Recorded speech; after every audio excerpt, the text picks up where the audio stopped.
Hari ini aku nggak bakal review produk, hari ini aku bakal coba jelasin ke kalian tentang perbedaan antara suplemen BCAA dan suplemen amino.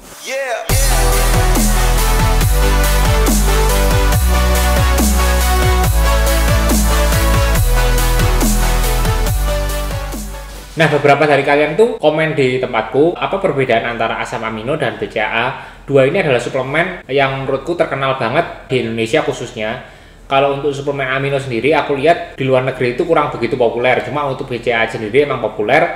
Tapi kalau aku lihat di Indonesia sendiri, cukup beda dengan suplemen yang terkenal di luar. Rata-rata orang di luar negeri itu kalau memakai suplemen amino itu ya menggunakan BCAA, bukan menggunakan suplemen amino.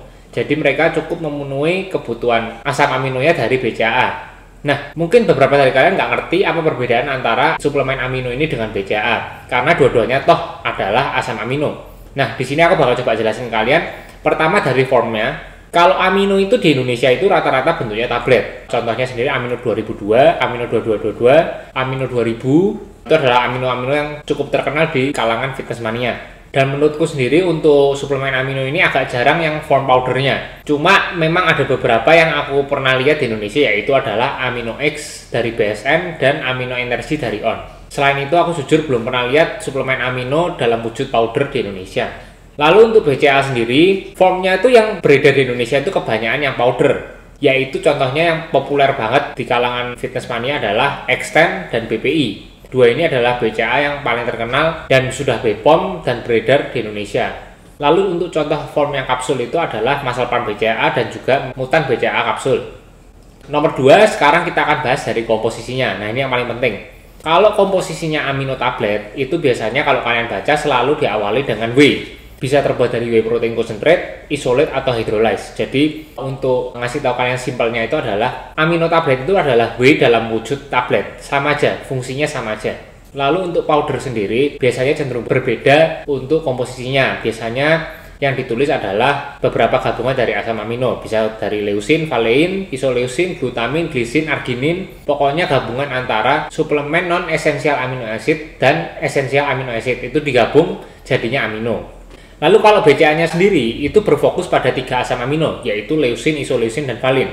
Suplemen BCAA ini selalu pasti mengandung 3 komponen ini, baik dalam form powder maupun dalam form kapsul. Jadi kalau perbedaan simpelnya itu kalau suplemen amino itu mengandung banyak jenis asam amino, kalau suplemen BCAA ini cukup mengandung 3 asam amino. Bedanya cuma itu. Lalu mana yang paling dibutuhkan bagi kalian orang yang fitness?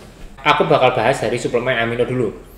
Perlu diingat kalau suplemen amino ini nggak ada bedanya sama whey. Jadi buat kalian yang nggak suka minum susu dan lebih suka ngunyah, mungkin amino tablet ini bisa menjadi salah satu alternatif daripada kalian minum whey. Nah, aku lihat tuh di kalangan orang-orang fitness tuh banyak banget yang sering bertanya sama aku, emang bener ya kalau amino ini tuh bisa bikin otot lebih keras, lebih padat? Jawabanku ya sama aja kayak whey, nggak ada bedanya.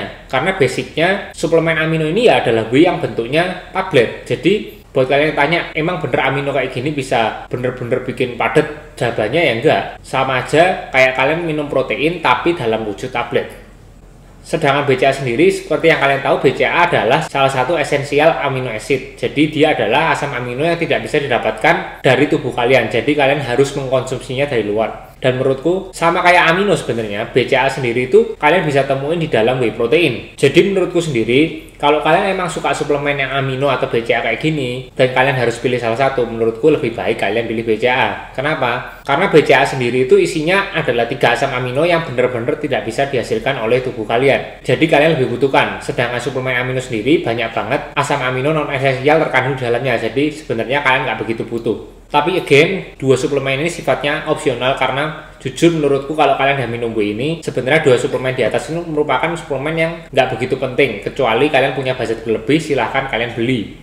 Untuk BCAA sendiri yang form powder, ini adalah salah satu yang paling aku rekomendasiin, tapi dengan syarat kalian lagi craving makanan yang manis atau minuman yang manis, nah kalian pengen yang rendah kalori dan tinggi protein, silahkan kalian beli BCAA yang memiliki rasa yang kalian suka. Kalau kalian sendiri basicnya tidak suka minuman manis, ya berarti bagus, tidak perlu mengkonsumsi BCAA, karena di dalam BCAA itu sebenarnya yang membuat rasanya manis adalah pemanis buatan. Jadi sebenarnya nggak begitu recommended, tapi kalau kalian emang lagi diet, kalian pengen yang manis-manis, silahkan konsumsi BCAA. Itu bakal menekan rasa craving terhadap minuman manis, tapi tidak menambah kalori berlebihan di dalam tubuh kalian.